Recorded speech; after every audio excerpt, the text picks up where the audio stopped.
All right, where do we work?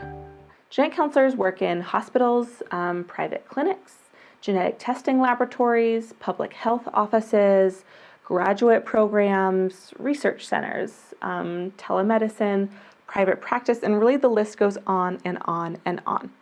By the time you are a practicing counselor, there will probably be many new roles carved out by a genetic counselor who saw a need and thought, I will make a position for myself here. We will look at specific specialties and talk to counselors in those fields in some later videos, so you can gain an understanding of what they're doing on a day-to-day basis. The majority of counselors, though, work in a clinical setting, seeing patients as they come in for appointments.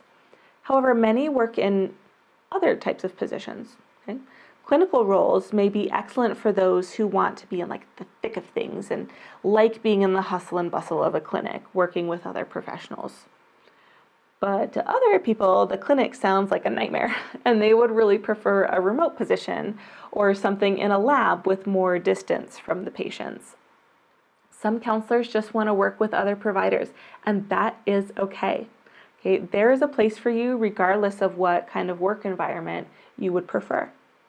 Many counselors end up switching positions a variety of times during their career to find a setting, specialty, or like a company culture that works best for them. You can plan on experimenting with your work situation until you find one that is really a good fit for you.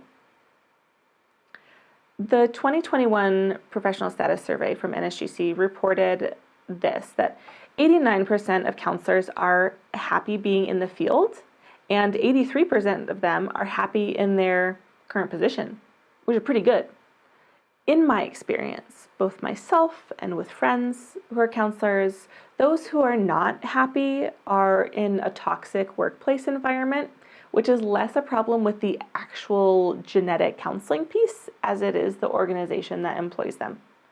Many counselors who are unhappy in a position are able to find greater satisfaction, and I do say happiness, by switching jobs. And of course, there are plenty of those out there. Check out this infographic from the 2021 PSS about the types of roles that genetic counselors have. Okay, so direct patient care would be a typical clinical role, while non-direct patient care are counselors who are working in the labs or have positions where they don't have appointments with patients, but are doing tasks that impact the testing or patient experience or making educational documents, things more behind the scenes. Again, plan on your role shifting with the needs of your life. For example, when I decided to have children, I took a role that was part-time to better fit my life, but I'll likely go back to full-time when there are fewer demands on my home time. Counselors see many types of patients: prenatal, cancer, metabolic disease, neurology, infertility, genome studies, pediatrics, and on and on. Whatever interests you, there's a position or there's a void where you could make a position. Most people who answered the 2021 PSS identified having 2 or more specialties of practice, and here are the top 5. Okay. You'll see, again, the vast majority of counselors are going to be at least in some way involved in cancer, prenatal, or peds.